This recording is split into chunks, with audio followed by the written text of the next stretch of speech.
Thank you for your interest in the Retained Recruiter show powered by iIntro. Before the show starts, I have a small favour to ask of you. Our goal is to provide you with the most insightful, helpful and practical recruitment knowledge and know-how from the best in the recruitment industry. If you like this channel and enjoy watching our content, hit the subscribe button to get notified as soon as we upload a new episode. Thank you again, and as ever, we're rooting for your success. Now, time for the show.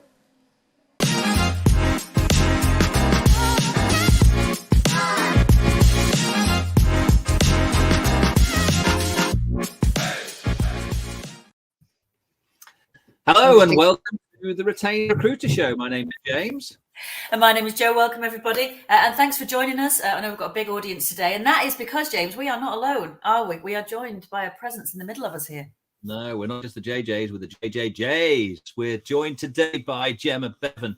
Gemma is, well, you know what? Life is full of givers and takers, and Gemma is a giver. She's mad about social media. She's got an amazing career. You can obviously look her up if you're not already connected with her on LinkedIn. Where have you been all your life in terms of the world that we're in today? So please do connect with Gem. She's got some fascinating insight that she shares with you, and it's all out there for you to take advantage of. So we're delighted, Gem, that you joined us today. And as I mentioned to you, I really like it because you've got this. You spell your name the same way I spelt my daughter's name, the J for Gemma. So good on you. And sorry, apologies for you, Gems out there with G's. To be fair, apologise for all those with J's. We can never find anything with his name on. Yeah, that's very true, actually. Cost you a fortune in personalised memorabilia. It really does. It's lovely to have you, Gem. I mean, look, we've got so many questions for you today. So the whole idea of today's topic is how can recruitment teams leverage LinkedIn? You know, so we're going to bust some myths today. We're going to ask you a load of questions. Gem is going to help us to wander through the wilderness that is LinkedIn, which is sometimes really confusing and sometimes a bit scary.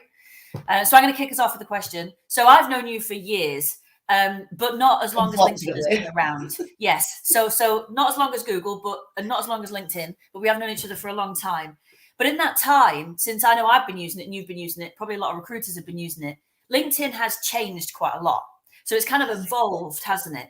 So what do you think the most, what's your take on LinkedIn, Gem? And what do you think the most significant changes have been, either for the bad or the good? So I think when me and you first became friends, actually, LinkedIn had just had a massive change then in terms of video content. So yes. Before then, there'd not been a great deal of video content at all being shared on the platform. Then all of a sudden, there was a few of us, I was one of them, a few other people actually sharing video content. Back then, it was actually great. You could share a video and it would reach nearly 1 million views because the organic reach was, they're always crazy. But they used to reach like 1 million views quite easily. You'd only need to get like anywhere between 100 and 200 likes to reach that because the organic reach on LinkedIn used to be a lot higher than it is. It's still a lot higher than most other social media platforms, but it's lower than it used to be. So what we've seen in terms of changes recently has been there's a massive shift in terms of engagement. So it always used to be about you needed to constantly create content. You needed to have a piece of content out every day, sometimes more than one post a day just to get noticed. And that's changed a lot recently. It's actually more the engagement piece and actually utilizing the platform as a network more than a social media platform. That's the biggest change that we're seeing. So if you're not engaging enough, your posts aren't going to reach a higher audience. So whereas historically you could post and ghost, you could, as you know, I used to do it all the time. You'd see me sat at my desk, I'd whack out a quick post on LinkedIn and then I'd run into a meeting and I wouldn't be back and I wouldn't even look at that until 12 o'clock, but it'd go and naturally kind of travel around LinkedIn on its own without a great deal of help from me.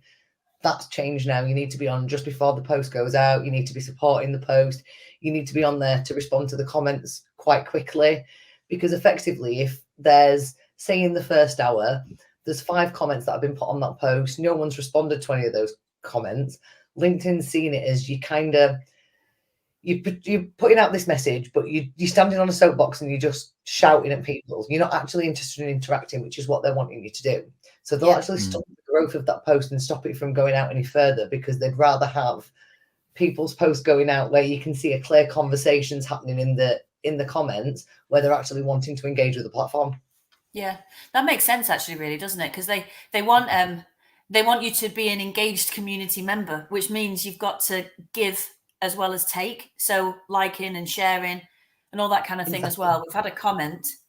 Stuart Brown says, "Then and now, we always appreciate a good Gem voiceover. I mean, your lip syncs, I think, are legendary. I hope you've kept them all. I mean, it's digital. You've got a digital footprint. It's going to live forever. Your grandchildren will be watching those lip syncs, Gem." The thing is, though, you actually know I tried to be the really business professional person, and all everybody ever commented on was like, "Gem, you pull some really weird faces when you talk." So I was like, you know what? I'm just going to use that to my advantage. Yeah, exactly. Well, and we're going to, it's authentic, isn't it? We're going to talk about authenticity in a bit. Before we do that, though, we want to start at the beginning, don't we, James? Kind of, even from the very basics of your actual profile. Yeah, I think what we need, Jim, and by the way, just do appreciate that comment, Stuart. And if anybody else is listening live or watching this live, I should say, if you have any questions or comments, please pop them in. Joe and I have got questions to keep us going, but we always love questions from people who are watching in because sometimes they're more to the point, and it'll also mean you'll get the response to something you want. So please do post them there. We do appreciate that. If you're not listening live, then just get in touch with us and ask us a question. So yeah, Joe, as you say, I mean, our audience today, Jem, is purely recruiters, of course. And so, from your perspective, what's the non-negotiables that need to be in a LinkedIn profile that's going to help a recruiter attract and engage talent or clients? Because obviously we have to appeal to both those side of things. So the key thing is personality. That's your major unique selling point. Is you. You're the thing that's completely different to anyone else. So instead of having, like in your tagline as an example, recruiter at X company, actually tell people something about what you do and how you're passionate about helping people, because that's going to get you far further than just having recruitment consultant at, because as soon as people see that in your tagline and you send a connection request, regardless of whether or not you're that person or not, they're going to automatically assume you're going to try and sell them something, and they're going to decline that connection request. Your banner's important as well.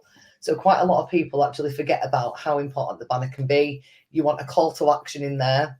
You want, again, a little bit of personality in there, but you also want to have your information like the website, your email address, your phone number or your business phone number, just to make sure that if anyone is actually jumping onto your profile, they can clearly and concisely see how to get in contact with you if they want to get in contact. I also say put that information in your about section too, so that wherever they are on your profile, it's a quick and easy way for them to get in contact if they want to. Yeah. So Jem, as an example of personality, I just want to go back to it because I think it's an important thing. Sorry, I didn't mean to cut across there, but I just think yours is fascinating. So I'm going to read it out to people. I'm actually interpreting what you mean. So your little strap line, so to speak, is Jem Bevan, just a dork, obsessed with social media, trying to help others find their way. So that's the point, isn't it? You're saying I'm a person. I'm not just a job title. Is that what you mean by personality? I really do. So I am as a person, I am a massive dork. I like researching things. I've always got my head stuck in a book, or I'm watching something just to trying to learn something new. Last night I was actually on YouTube watching videos on how to cut tiles around the toilet, just because I've decided that that's my next trick at home that I'm going to try and do. So I am a dork. I've been called a dork in the past, and it's supposed to have been a derogatory comment. I love being a dork. So it shows you're passionate about something as well, doesn't it? You're clearly passionate and interested. And I do like helping people. So whatever your motivators are, like one of the people we helped as an example, she's a lady from Florida, so she's all about customer service. So in her tagline, we've actually put the Florida type of customer service, but in the UK. From a recruiter, people don't expect that, especially with the fact that inherently everyone's had a bad experience at some point with a recruiter or a recruitment agency.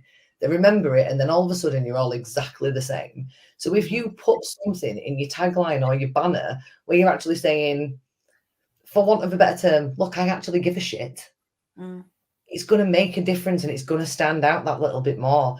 If you're just saying, I can find you the best candidates on the market, I've got more industry knowledge than anybody else, that's the type of corporate everybody's writing. It's not really going to stand out. And with your profile, you've got so many ways of actually showcasing that personality now, especially now we've got the featured section. So that's something new that's been added since creator mode. It's a fantastic opportunity to put the information you want people to see as soon as they come onto your profile in there. So you want bits about, as a recruiter, people that you've placed in roles and how well they've actually done, how you feel about stuff. You even want to showcase a little bit about what it's like working in the team so people can buy into you all as a group. Before, it wasn't that easy to do that. Now it is, with all these little extras that they've put on there. Yeah. Okay. I think there's a lot of people out there, Joe, squirming, me included, because I just looked at my profile headline. I think, oh my god! Everyone's like, oh, you know what? quick, make notes. As well, most people's about section will be a copy and paste job from the company's website.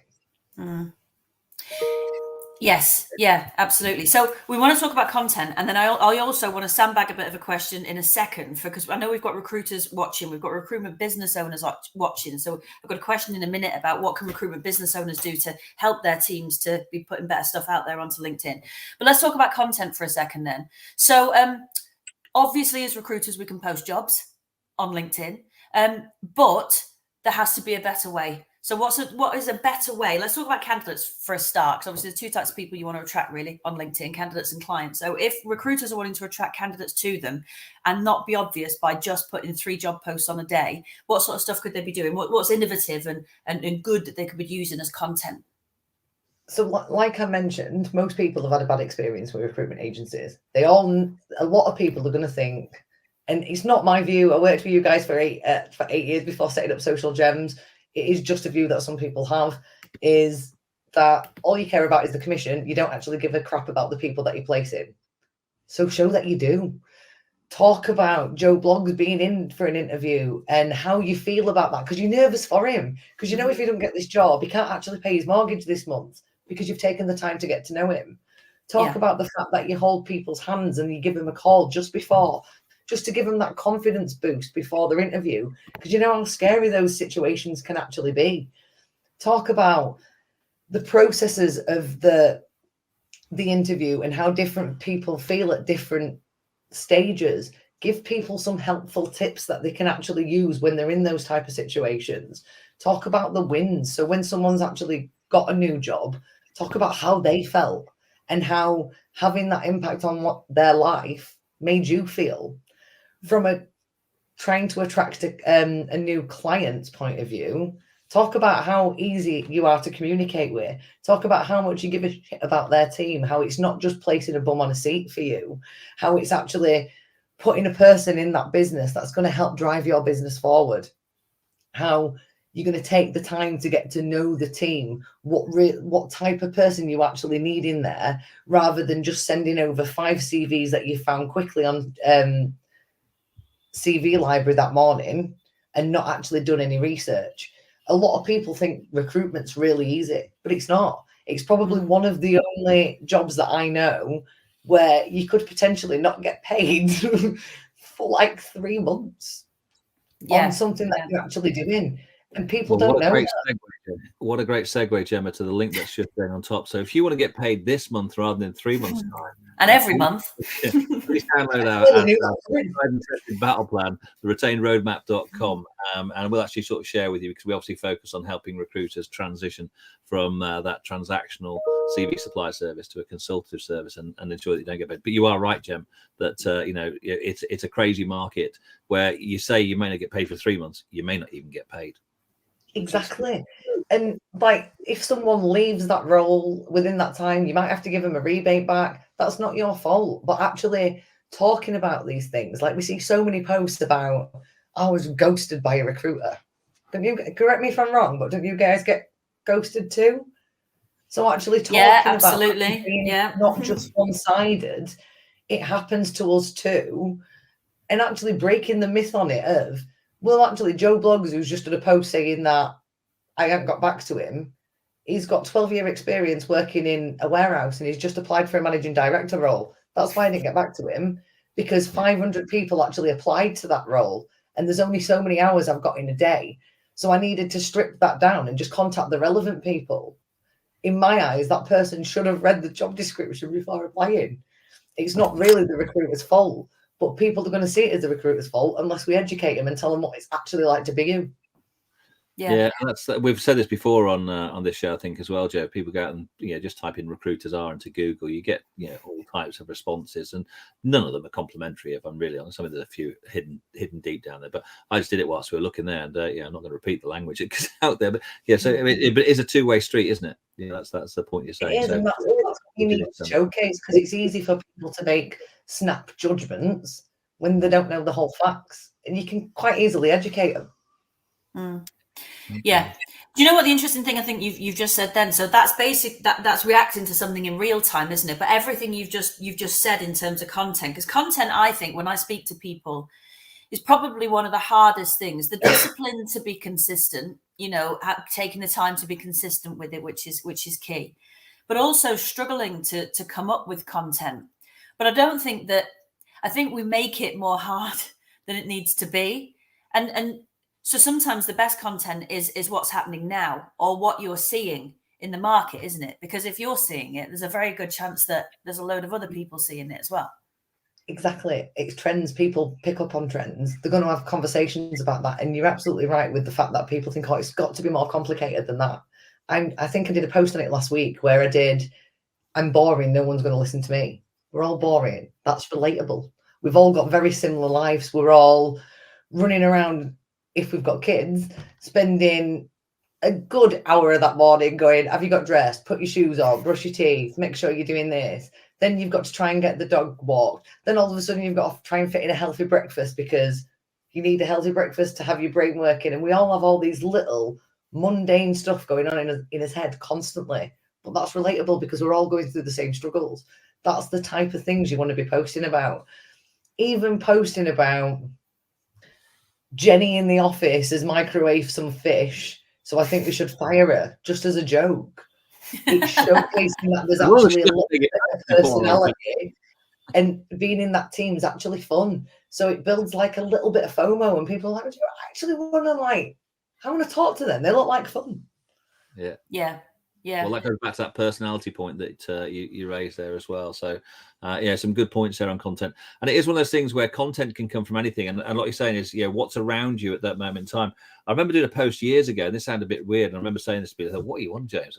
I made a post around. I was watching Antiques Roadshow last night, and I related it back into recruitment. In terms of the fact, I can't remember what I did now, but and then that got traction because I'd said Antiques Roadshow.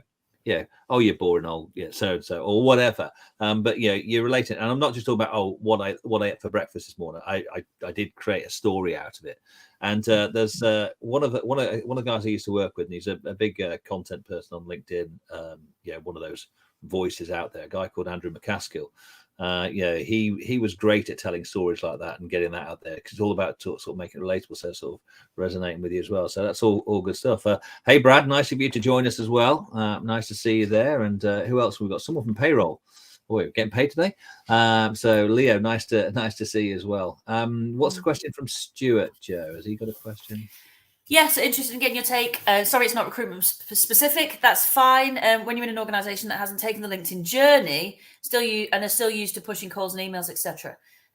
So how would you kind of help them to sort of create a long-term? I think this is a really good question, actually, and it brings us back to the idea that we've probably got quite a lot of recruitment business owners all sat there thinking, okay, my guys don't post anything, or they post whatever they want, or I tell them what to post, but then they don't use their personality and individuality. So what kind of tips would you give to recruitment business owners? What could they do to help their teams to get out there, but also, as most business owners will want to just make sure that they mitigate, anything that their staff might put on there that they don't want to have on there, for example? So best example I can give you is lead by example. I think even if it's LinkedIn, and some people and some recruiters especially are wanting to make that switch and start utilizing the platform to start generating business, it is hard in the beginning, but it does have to come from the top down. Now, I've always found that even with myself, if I've been put on a training course and been told I must learn this, my instant reaction is, oh, you're just a failed salesperson, why should I listen to you? Whereas if you work with the director, they get some help and guidance on their own content creation and their own presence on LinkedIn. You can then filter that down.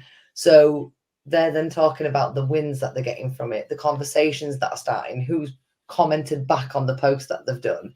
That tends to create a little bit of FOMO in the business, and it also reduces the barriers. So people are like, it's too hard, I can't do it.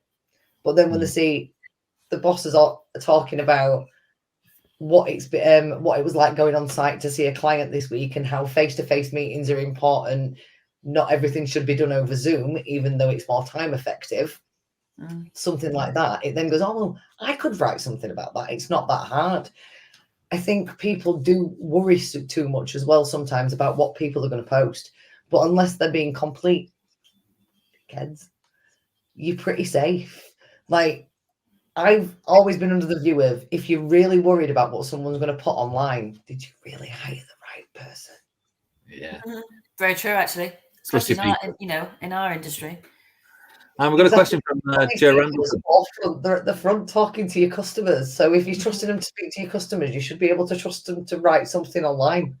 Yeah. Yes. Yeah, absolutely. No, I agree. And your point about kind of, go from the top downwards, I think is really important, because there's no point loads of consultants posting loads of stuff if it's not joined up to any kind of strategy, any kind of real social media strategy. The second sort of part B, I suppose, of the question that came in from Stuart would be, how would you demonstrate long-term value to a client that maybe isn't, doesn't see LinkedIn as a direct revenue generator for their business as much as maybe some of the traditional methods such as emails and sales and that kind of stuff. And I know we had a question coming up, James, about kind of measuring the return on investment from LinkedIn. So what are your thoughts on that? What do you think the best way is for a business to be measuring the effectiveness of their LinkedIn?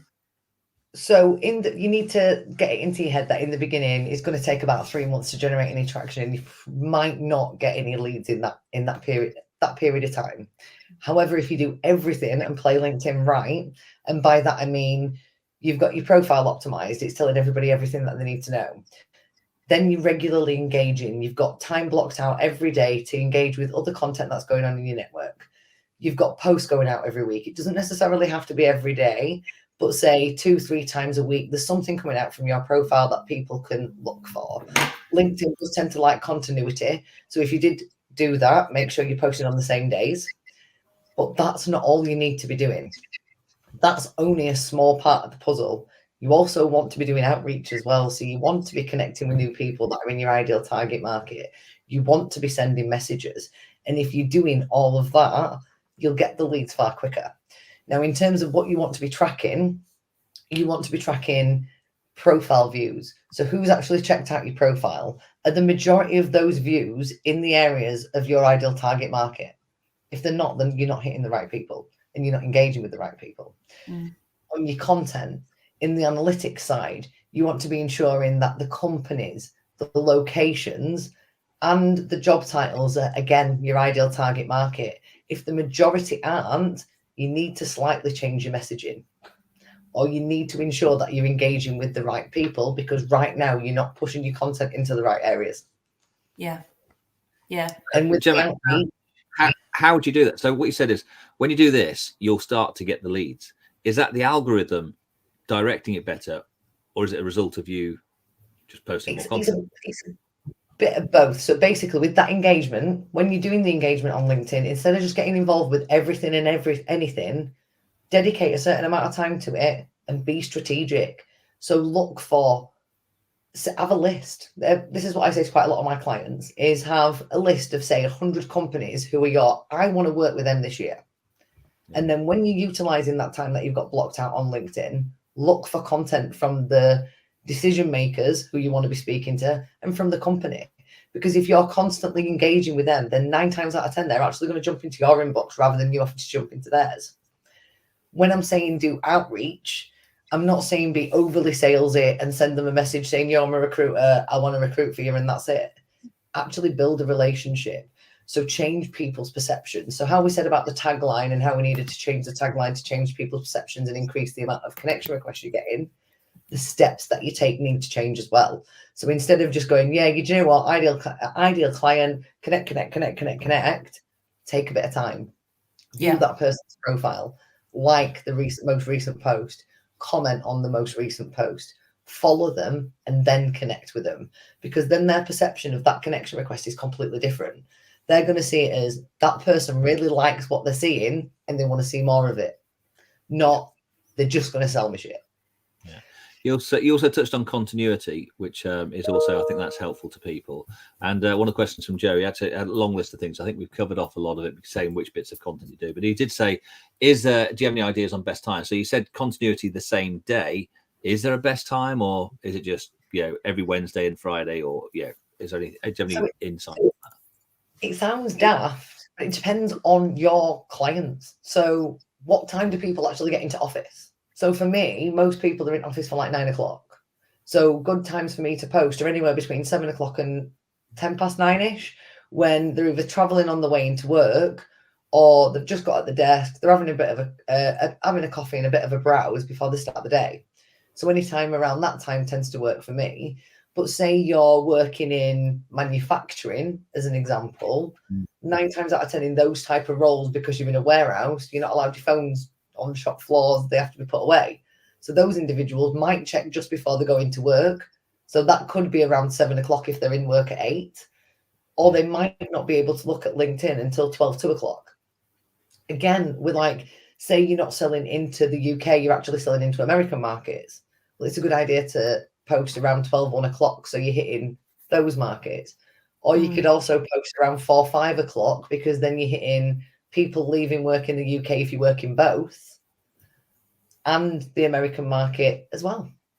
Yeah. So it's track everything that you're doing. So try in the beginning, trial different times. Do a post in first thing in the morning. Do a post at between 12 and 2. Do one 5 and 6. See what does better for you, and then keep doing it at that time. Yeah, that's good, actually. I think that's good. It's like experimenting, isn't it? Because you're probably not going to get it right first time. So if you just run a series of experiments, it helps you to work out what the kind of the rhythm is for your LinkedIn. Exactly. And you want to be doing the same thing with your content as well, because there's no specific type of content that does better than anyone. Some of the people that we work with, carousels do better for them. Me personally, it's videos. Mm-hmm. Other people can do a video and they don't get a great deal of traction on it at all. Some people just like written content. So it's all the real mix. So even when you're creating your content, publish it in different ways, do some polls, add some graphics, add some pictures of you, add some little videos, and again, track the metrics, make sure they're hitting the right people, and make sure see which ones are actually doing better, because it could be 2 things that have made that post do well. It could be the topic or the way it's been put out. So put another one out, and say if it was a video that did well, put out another video, but also talk about the topic again from a different standpoint to see which one it could have been. So always trial and just make sure you're doing the right thing for your audience, because it isn't a one size fits all. Does LinkedIn prefer any particular type of content, video, picture, text? See, I've always found that they prefer a variety, because if you're adding a variety of different types of content, you're adding more value to the platform in my eyes.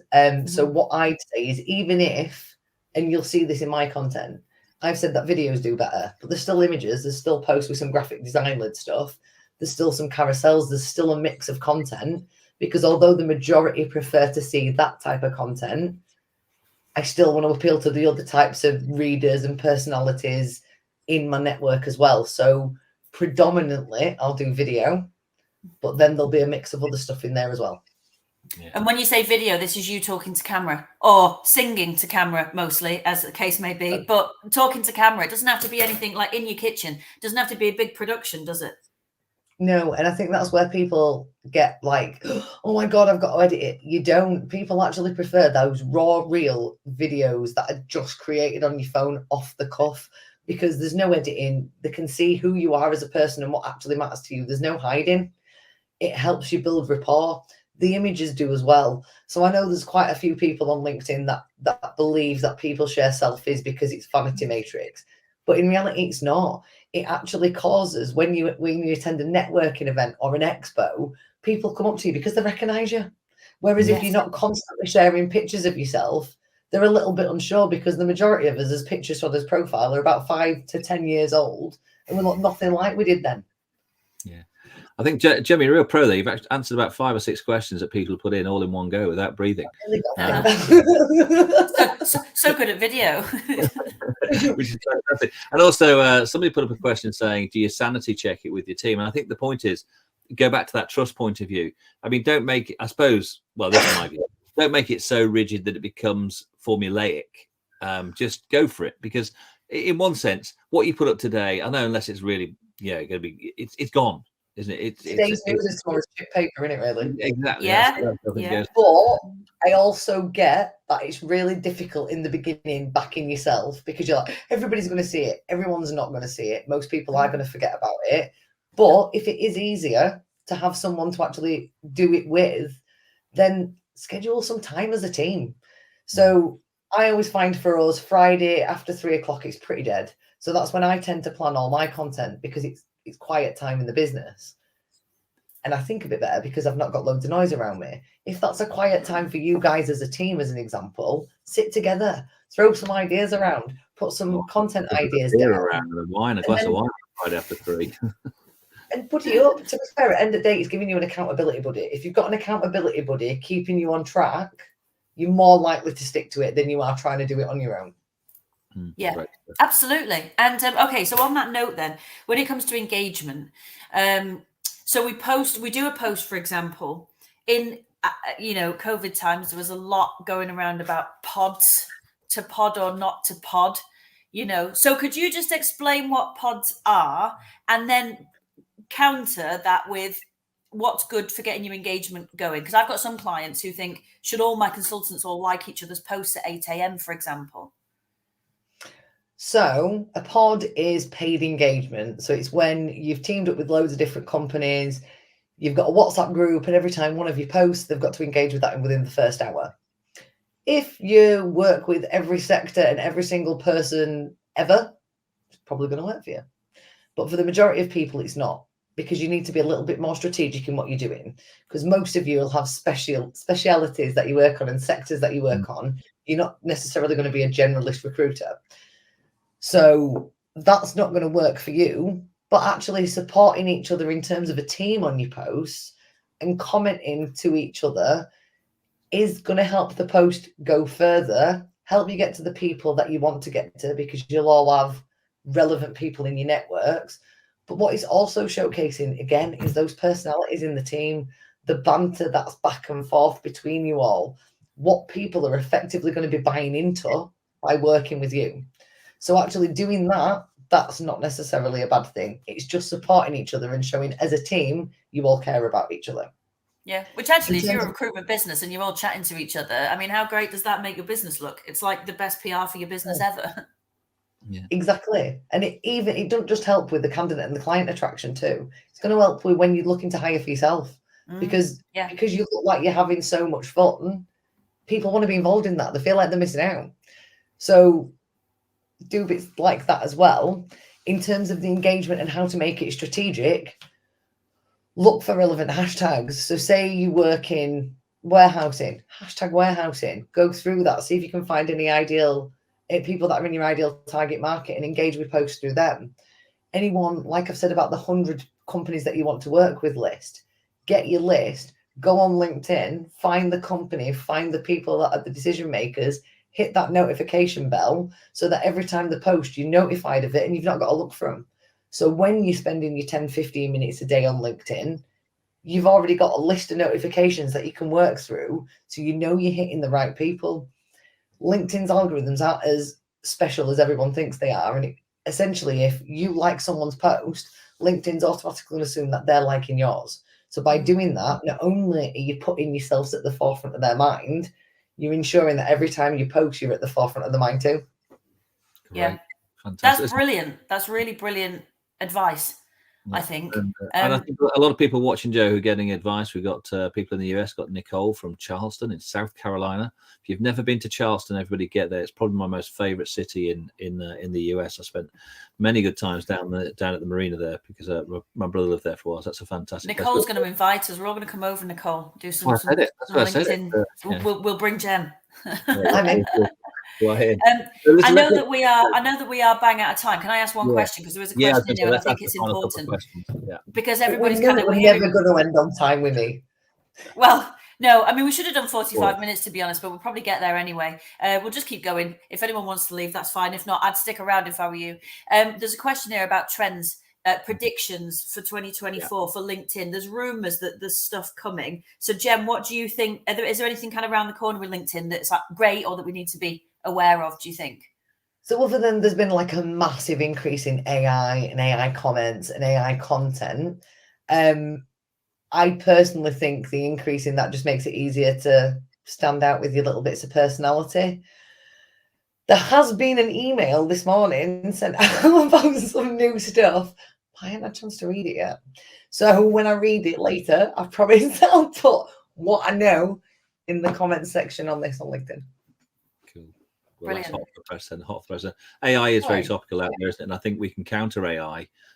Because I think, as you say, Gemma, we've just released a book, AI versus recruitment leaders, and we talk a lot about personality. Yes, embrace it. Don't stick your head in the sand about it, but actually you can counter it. I don't mean it in a negative way, but you can counter it and add to it and supplement and complement it.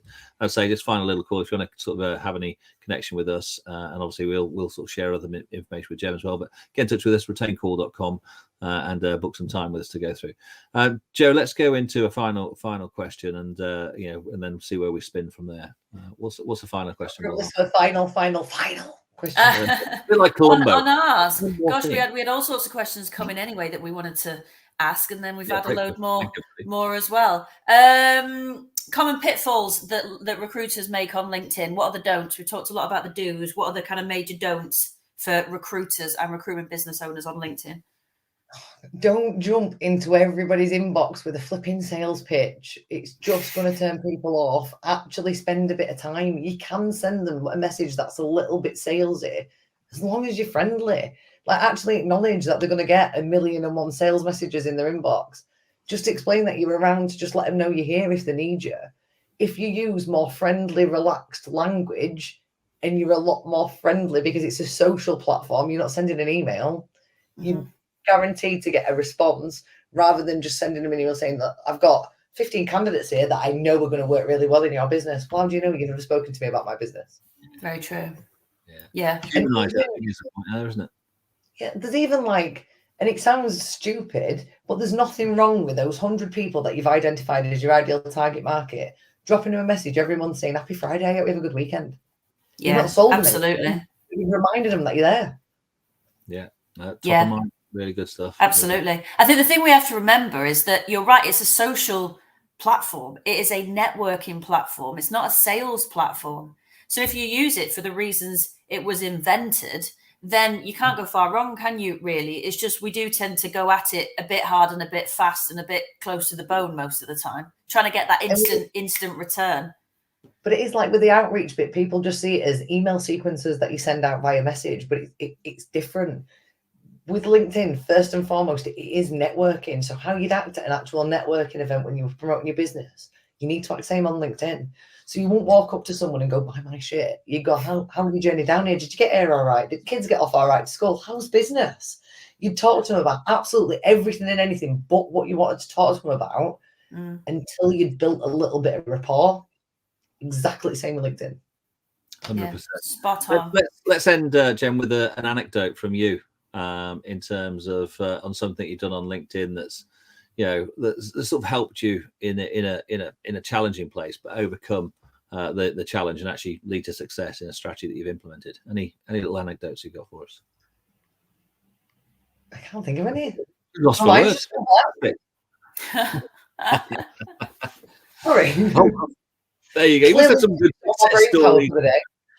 You can give people a success story, something that sort of made you feel really proud of something you did, and it just probably came from nothing. Literally all the videos. So the videos, Joe will like vouch for me. I was totally forced. I wasn't up for doing that at all, but I'm where I am today because I did that. There you go. That's exactly what we're looking for, Jeff. Don't be afraid to try things. Bring your personality into it. Yeah. Don't worry about it. Yeah.